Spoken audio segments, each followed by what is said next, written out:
Hey folks, on Sunday, November 27th, I took a bag and collected a bunch of rosemary and even some fig cuttings. And I basically left them in the bag the whole time. And this is actually a little tall, I may have to trim it. But I'm going to plant these, and today is Friday, December 2nd. So I'm going to plant them and see if they will actually grow. So let me go get a pair of scissors. Oh, here they are. So I have a pair of scissors, and I'm going to prune these. And actually, I'm going to see if I can get two cuttings out of this. So I like to get the top portion flat and the bottom at an angle. I'm going to actually get a fresh angle, and basically I'm going to see if they grow. And one reason why I like the bottom at an angle when I take cuttings is because it allows me to know which side is up and which side is down, so I'm not planting it upside down. I also have some sage, and it's still alive. I hope that's not an aphid on there. Not sure what that is. But I'm just going to give it a fresh pruning, and just fresh so if the bottom was dried up, it can still start to absorb water. These aren't succulents, so I'm not too worried about trying to have them callus, etc. So I didn't get too many pieces of sage, but this is the purple variety, and that one's coming in at an angle. This soil is quite loose, and I intentionally kept it loose, because this way the roots can easily spread out. I'm not actually going to water from the top, and I actually have a lot more rosemary segments than I have pots in here, especially since I took more cuttings of figs. So let's see. I know it's not the best practice to, this is going to be touching the top, but I'll not worry about that. This is not the best practice to keep them in here, but I have a lot of small little fig segments, and I'm just going to stick them in and see how they will fare. So I can actually set up another container to put the rest of the rosemary and sage and figs, and I may do that at a later time or date even. I'll see. But yeah, I just have them tied up in the bag to retain humidity. I didn't even add a moist paper towel because I just was curious.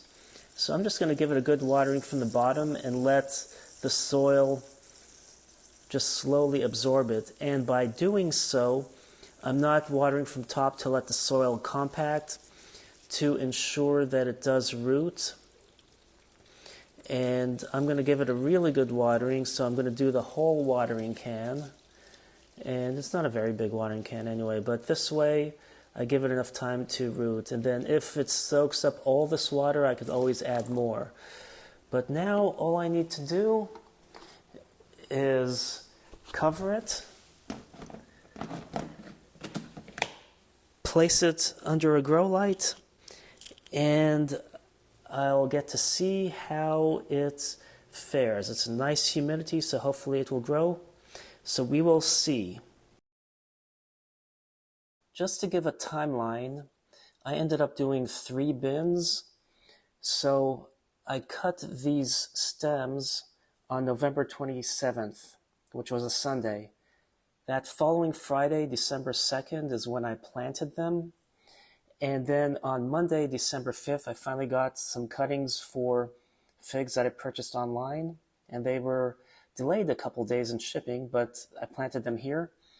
And then today is Saturday, December 10th. So now let us look at the plants and see how they're doing in just roughly a week.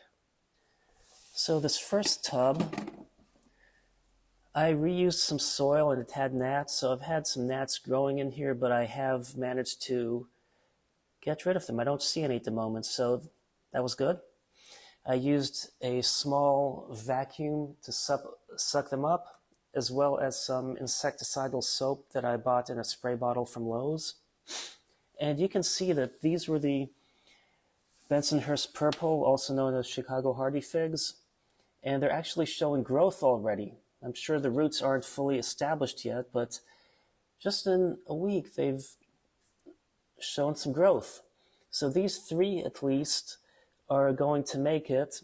Those still look fine, so that is great. And then the rosemaries are good. At least the little white flies are not eating the leaves here like they were when they were on the bush. And then the sage still looks happy down there. It's the purple sage, so that's why it's brown. And then we'll go see the next one. And oh, I had that other flip gone. And as you can see, what I'm going to do actually is set it on top of the other bin, like so. So it will actually be a much better view. This one has a lot of growth. Here you have a little growth point down, let me show you, down over here. The sage, both the purple and the green, are still happy. These two figs, they're still green at the top. They haven't browned, so they will still make it. And the rosemary is still doing pretty well.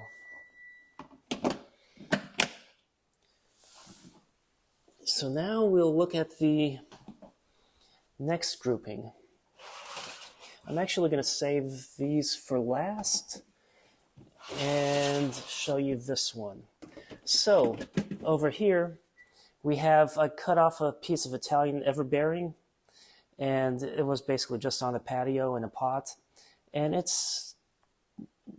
I don't see any new growth, but I did label it to make sure people know it's different than the other one, because the other one are the main one I have, so no need to label it, but there's a little growth right there.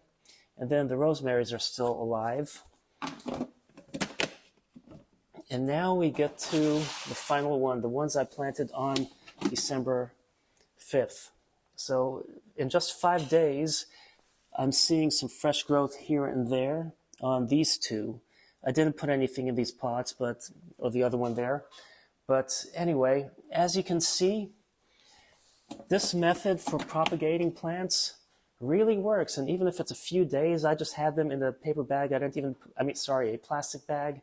I did not even put a moist paper towel with the cuttings I took. Now these, they shipped in a bag with a moist paper towel, but I did not need them.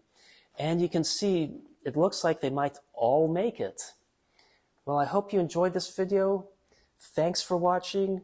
Make sure you hit that subscribe button, and happy planting.